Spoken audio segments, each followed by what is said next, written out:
I was thinking, where is the coziest place in my house? And then I realized that the coziest place in my house is the bath.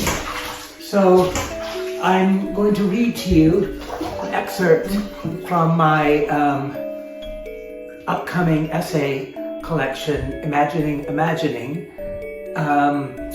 Language, Identity, and Infinity.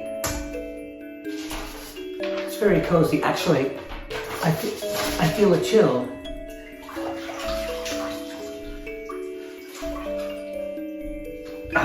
Much better.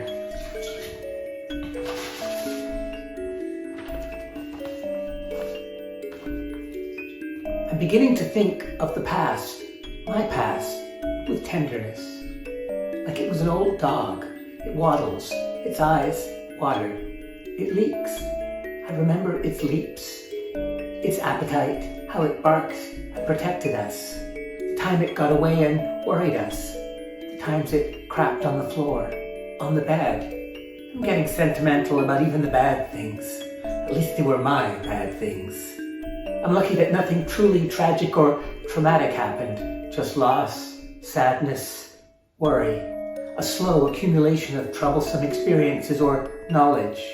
The ground slowly shifting rather than a sudden earthquake or tidal wave.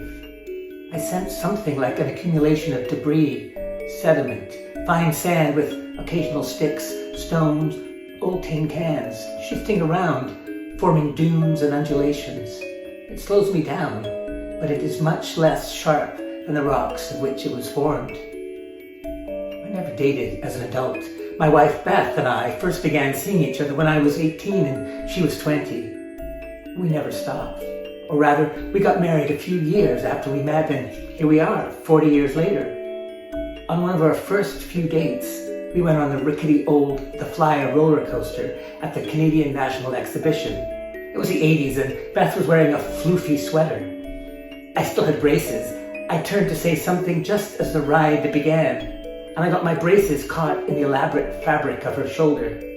She thought I was just scared, but I was trying to extricate myself and my braces for the entirety of the ride as we went up and down and around. Before we'd even spoken, Beth had had a dream where hundreds of people were being led somewhere, and it wasn't good. We were in the line. It was an Irishy hill, grey sky, mist, a dry stone wall. We picture it now as the Mourne Mountains. The dream me led us away from the line and to a patch of brilliant sunshine. We sat on the wall in this bright warmth under a large and iconic tree. We were two people coupled by our escape.